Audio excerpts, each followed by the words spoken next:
Tired of chronic lower back pain. I've been through so much pain for such a long time. I want a solution. And this video is for you. In this video, we will be covering 3 different points. Number one, we will be going over 2 different stories and how this will give you a better understanding of your pain experience. And then number two, we will be seeing how this ties to your case. And number three, what the latest research says on overcoming chronic lower back pain. So, with point number one, we begin with the first story. A construction worker, and by the way, this was published in the British Medical Journal in 1996, a true story that happened. Construction worker was going up on a ladder. He was completing his task up wherever he was. He started to climb down the ladder and he hopped off. He landed on a 6-inch nail. Upon landing on the nail, the man was in so much agony, so much pain, yelling, screaming. And then the crew around him, seeing him in so much pain, they started to feel some type of way. They started to get concerned for the man. So they rushed him to the hospital. They threw him on the doctor's bed. The doctors came in. They grabbed the boot. They started to wiggle the nail out of the boot. The man, upon seeing this, was actually increasing in his emotions and his pain. He was in so much agony. So they needed to sedate him with strong opioids. They injected him with those opioids, put him out. Eventually, the doctors came back to the foot. They removed the boot, but they came to a shocking discovery.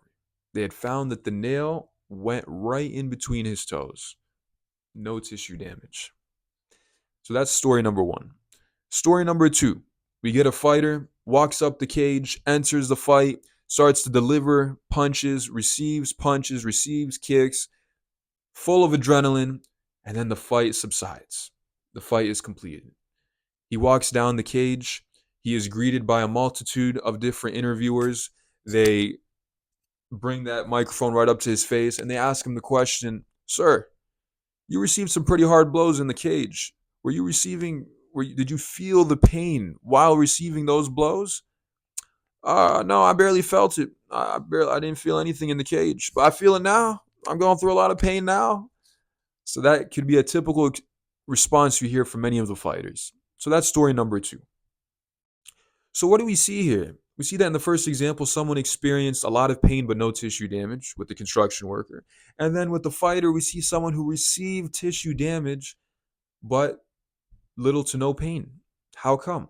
Something is clearly beyond the tissue damage here. It's actually the brain, which is an organ of our body that is responsible for receiving information, whether it's from the tissues of our body or from the environment, what we see, what we hear, what we have of our beliefs. And then it processes this information. If it is seen as something dangerous, it will respond appropriately with pain to protect you. So with the construction worker, he believed he was in danger. He was under threat, potentially from someone telling him, "Hey, if you get a nail that goes up your boot, you're going to be in big trouble." Or maybe he was worried that he was going to have his leg cut off because he may have some type of disease spread from the nail being rusted. So that was the construction worker. What about the fighter? The fighter, in the middle of the fight, if the brain, this tissue, the body that's receiving the blows, more important to respond to than getting knocked out, then he would feel the pain here and he would get knocked out. But of course, the body doesn't want the person doesn't want to get knocked out in the middle of the fight.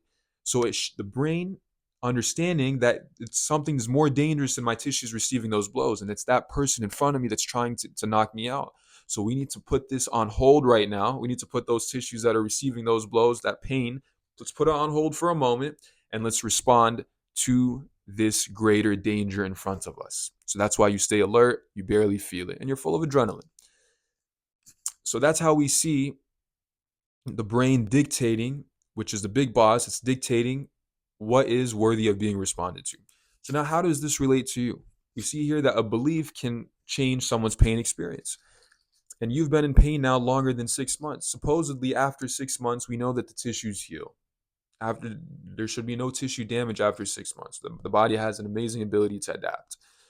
So then we understand then it's more about sensitivity than tissue damage. What's keeping that sensitivity high? Why is your brain potentially perceiving more danger? Let's take a look. Someone has back pain, goes to the doctor, receives an MRI. The doctor tells you, "Hey, by the way, the findings here show that you have a bulging disc, you have some arthritis, you have some mild scoliosis." The person Hearing this from the doctor, what do you think they're going to be thinking through their head? Oh my God, what am I going to do? I'm in danger. So unless the doctor explains to them, hey, don't worry, you're going to be safe, everything's going to be fine. The disc actually resorbs back in place after 8 weeks. The scoliosis is very normal. Many people have it. It does not mean it's correlated with pain or your arthritis. It's actually normal age-related changes. It doesn't mean you're degenerating. It doesn't mean that you're going to be collapsing. If they're not informed about the truth behind these matters, they're going to be interpreting the worst assumptions. And the brain's going to be thinking they're in a lot of danger. And then that's going to increase their sensitivity and increase their pain experience. So that is the importance of being educated properly so that you can understand that you are actually not in danger if it's past 6 months. The only danger that you're in is the deconditioning that you are incurring on yourself because you are avoiding movement. You don't want to bend your spine because you're afraid that it's going to cause a slip disc. You don't want to move your core because you've been told so many times that you need to protect your core. It's weak. You think that you're in danger, although you're not.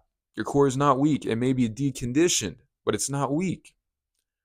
So what does the latest research say on overcoming chronic lower back pain? Yes, it's important to be educated, to understand what's going on, to understand that the beliefs play a role in your pain experience, but it's not enough. Pain education, along with other treatment strategies, are needed so that it can help you overcome chronic lower back pain. Education with movement, education with other strategies. So, what are these strategies? We have compiled a 7-pillar list to help you overcome chronic lower back pain, especially tailored for Muslims as it has Islamic infused content. So, if you are interested, hit the link down below so that you can receive your free copy of the 7 pillars needed to overcome chronic lower back pain. May Allah cure you and may Allah bless you. Assalamu alaikum.